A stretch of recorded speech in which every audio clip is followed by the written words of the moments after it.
John Lothian News wants you to be safe and for us to be able to return to being with one another again.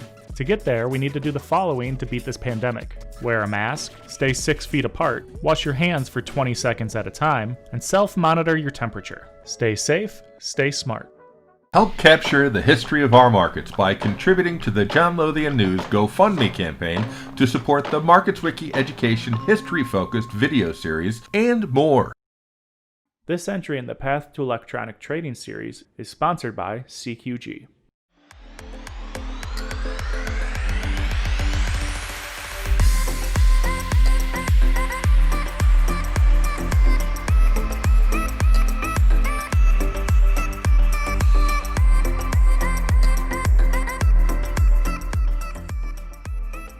My aunt actually worked at Solomon Brothers and heard there was a new market making group coming up, and she thought that she would take me down there to go interview. So I went down there and interviewed and did extremely poorly on the interview because I was so nervous. But my aunt was like, "Look, he's smart. He's going to take to it. Give him a job." And she told that to my friend Jimmy Lynch, and Jimmy Lynch said, "Okay, we're going to give Kevin a job." So I started basically in the booth on CBOE. Working for a woman named Debbie Warren, who is great. We actually just chatted recently about this interview, actually. And Debbie kind of trained me on how to like enter cards into the trading system, which I believe was MicroHedge at the time. And so, I kind of got it down, and I was like, all right, cool. And so by the second or third day, Deb was like, all right, Kevin, I'm gonna go for lunch. And I was like, well, Deb, what do I do if the phone rings? And she's like, it's slow, it's not gonna ring, don't worry about it. So as soon as Debbie is like out of earshot, of course, this phone starts ringing.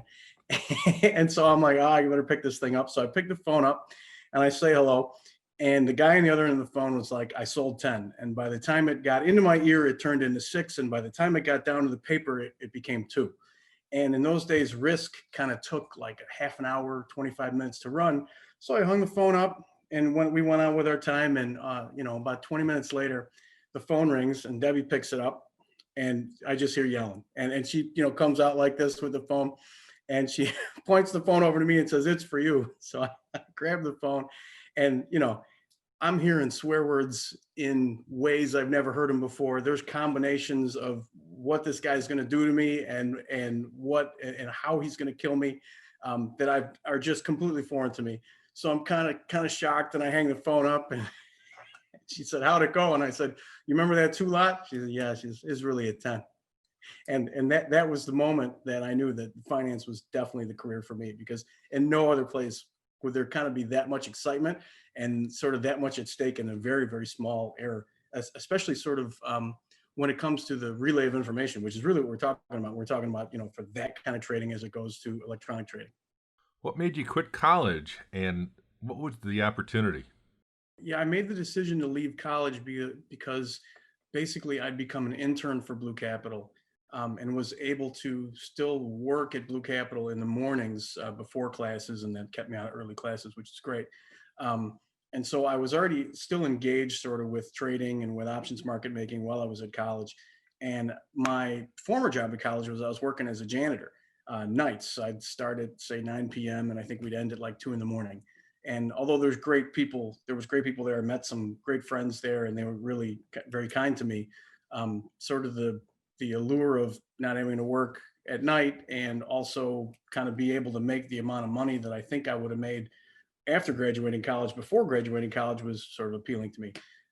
So I went down to North Carolina and I looked at the guy who was the boss at the time there, Trevor Colvin. And I just told him, I said, look, let me try to figure this out for 6 months. And if I don't, fire me, I'll go back to college. If not, let's try to build something together. So 6 months went by, and I started picking stuff up. And really, most of the technology we built back then was very floor centric. It was handhelds and carding trades, with a pen instead of paper. So it was sort of an extension of what I did in the booth when I first started. Were those first years in North Carolina. We replaced sheets, which took 25 minutes. And an escalator ride with, just a screen that would update right, in front of the trader's face. And those were the kind of things that we did during those first years. It was really very exciting, and it was kind of familiar because I'd done the manual piece of it. Now it was sort of trying to automate those same steps. What was the next step like, becoming a partner of BCG? Becoming a partner at BCG really was kind of heavily tied to our beginnings into electronic trading. So after some years of kind of understanding, the financial analytics and the math behind options, and then also the mechanics of the sort of the data flows. So I actually built our first electronic eye. So this was the thing that went out and, looked at theoretical values of options based on our prices and tried to buy low and sell high and then send it to another process for a hedge. And this sort of, so I built this, and this was really sort of my way into sort of the partnership that was BCG. And this was, 2006, 2007. So really we were kind of, especially at the Merck, I mean, we were one of the first electronic systems to be up, basically hitting other people's quotes. And so the extension of that was what we found out was that before, when you're in the pit, you would automatically be sort of credited these raise trades that went around. Well, it was around this time that kind of stopped, and those trades, those really good bearish trades, hit the SPX customer order book, and then it became a race. So my colleagues and I at Blue Capital basically took the work I did with the electronic eye and made it go a lot faster. And basically, so we could hit we could try to hit these raise trades or the customer orders that hit the SPX book. And they were huge. They were, dollar edge, 75 cents edge, on little options too, and didn't even need to hedge them some of the time. So this was this was sort of the beginning where we figured that, hey, we're kind of onto something here, that this electronic trading is probably going to catch on, and the rules are changing a little bit. What did you have to do to become a partner? It was kind of just sweat equity. I mean, building that electronic eye kind of sort of gave people sort of a window into what I could do. And I also had done a lot of work with pricing models and volatility curves and risk analysis, and was able to sort of, lend a hand there as well. And so just kind of by virtue of working hard and, doing my thing, I never bought in. I was just given basically a piece of the company.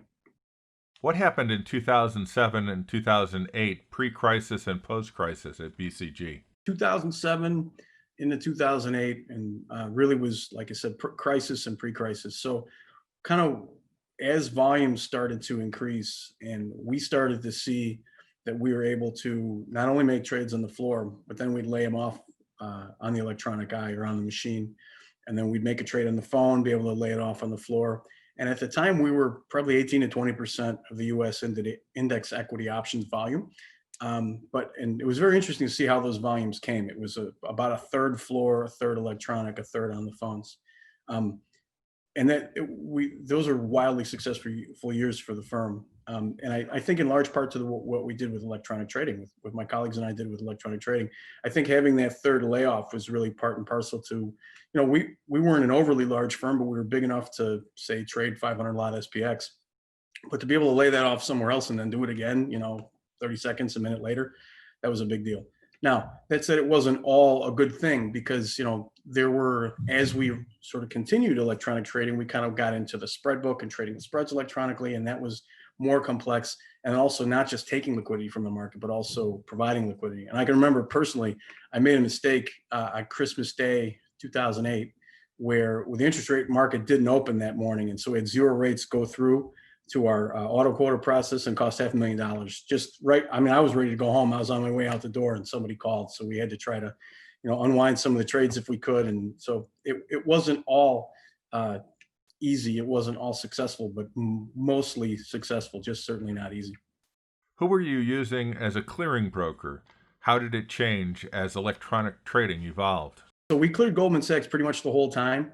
And thankfully we were accumulating money as sort of this thing was going on. So Goldman, we were in pretty good shape with Goldman. But when the TED spread, kind of gapped, I remember that we had kind of a big financing issue because we were borrowing a lot of money to hold a stock position because we were active in the spiders as well. And so Goldman basically called up and was like, hey, remember when we told you, Fed funds, what we really meant was $0. And we had to essentially, it's actually kind of cool. We tried to build something to sort of swap our spider position for E-mini futures at the time. And that worked, but we found we couldn't do it fast enough because we were basically paying more interest now with the new financing. So we ended up kind of just chucking a big portion of our stock position back into the market. Actually, it worked out at a profit, so we got kind of lucky there. In 2009 to 2011, what happened that caused the firm to go out of business?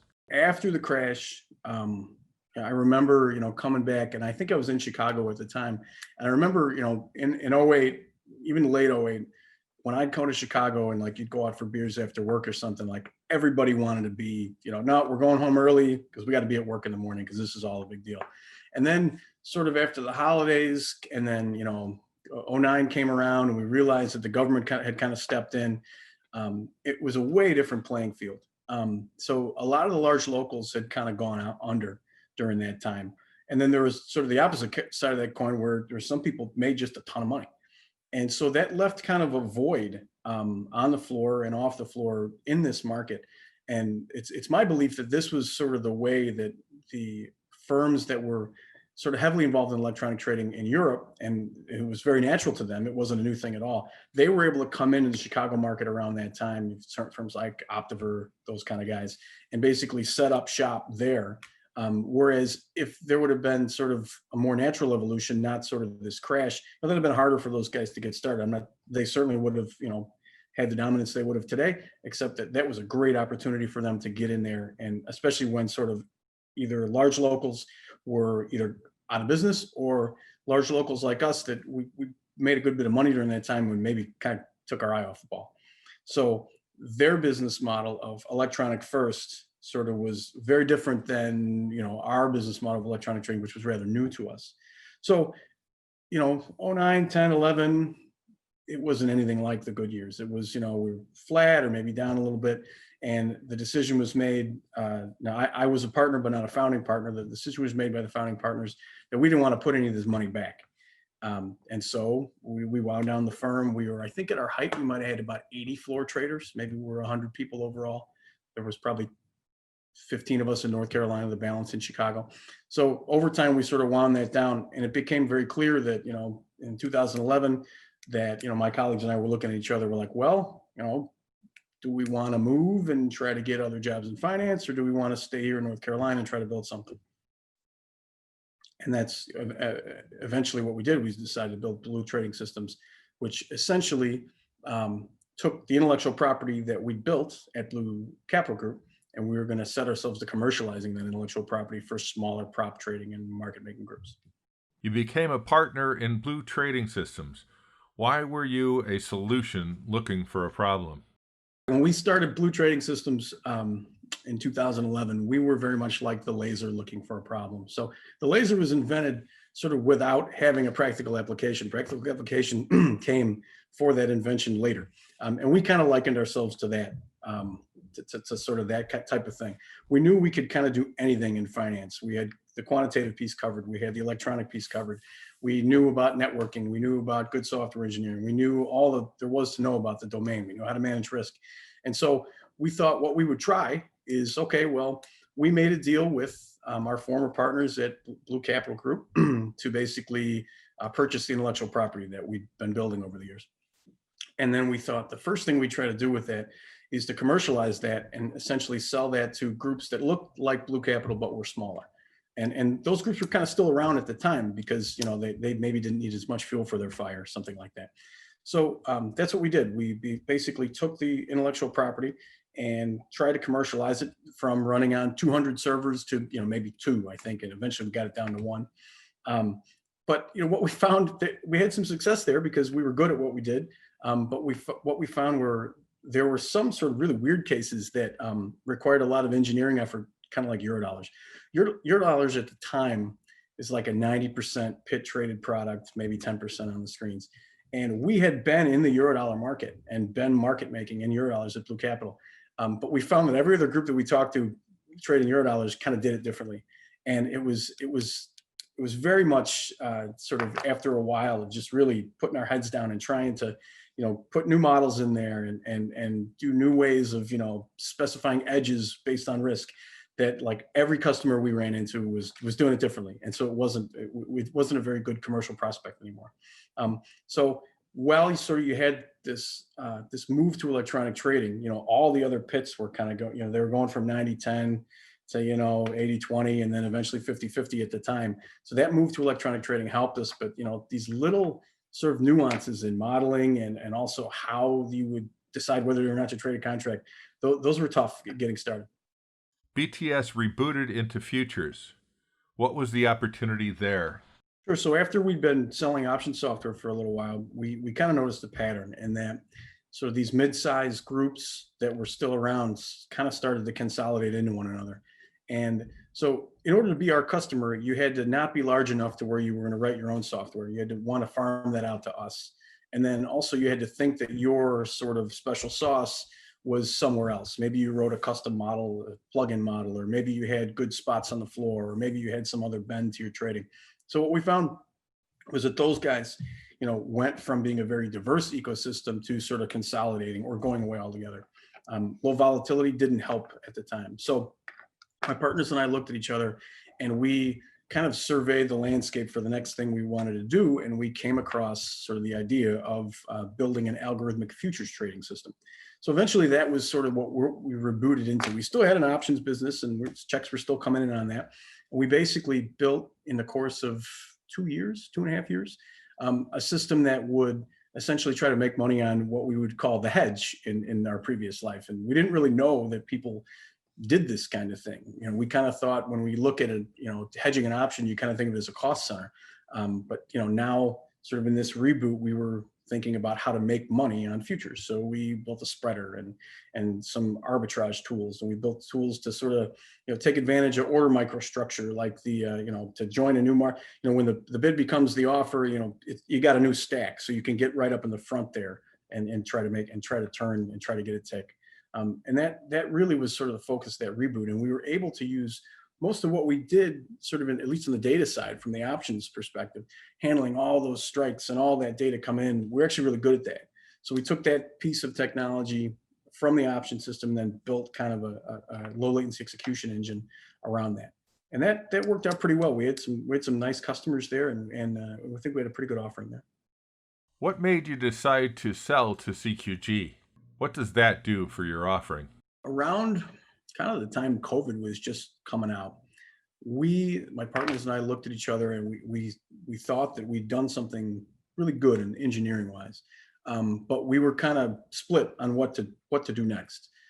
Do we try to hire some more salespeople and try to really become a force in futures execution?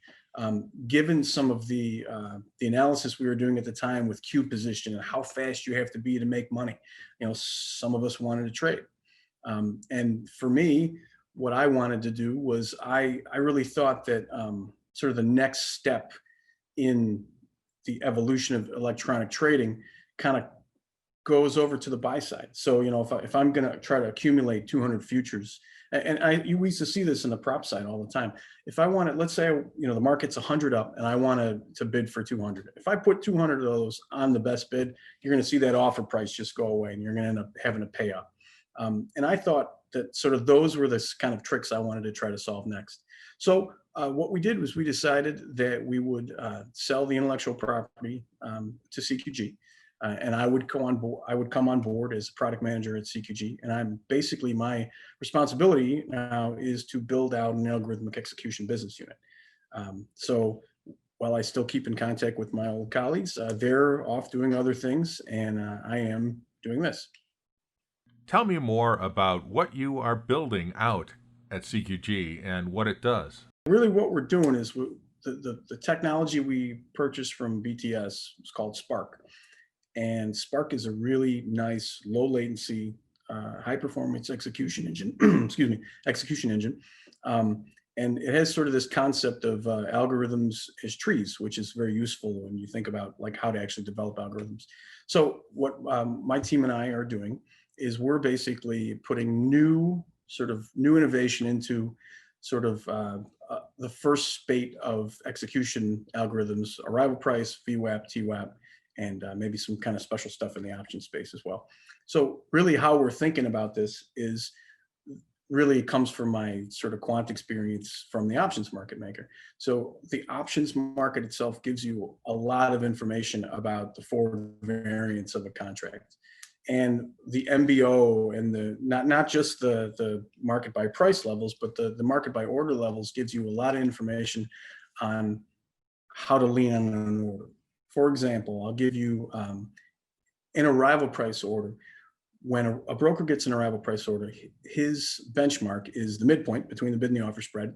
And then on the high side, what it would cost to sweep to fill that order. And the arrival price algorithm basically optimizes somewhere in between there.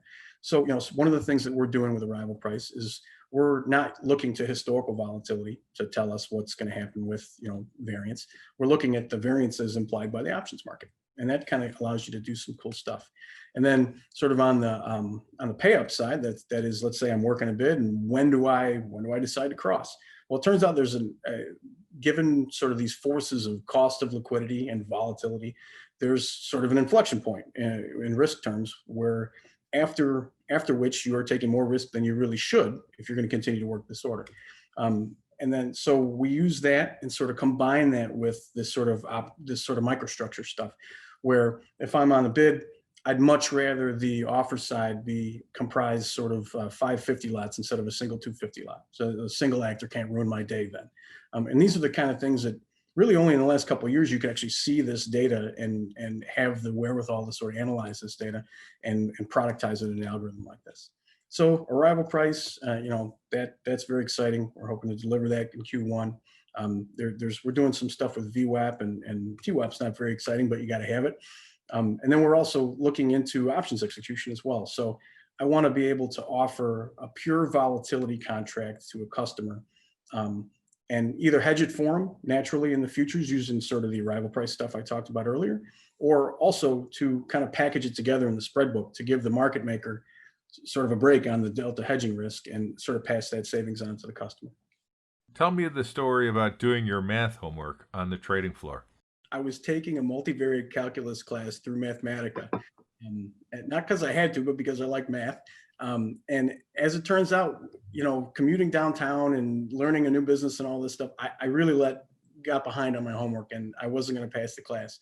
So I talked to Deb and I was like, hey, look, I'm in a bind here. I need to do this math homework. So she said, okay, just as long as you don't let it affect your job. So I had sort of these really cool, crazy graphs up in the booth there while I was doing my math homework. And then the guys would come in and throw the trade cards and swear at me. And then they'd look at me and, sort of strangely, but yeah, it was great. I passed the class because of Debbie, so I owe her thanks.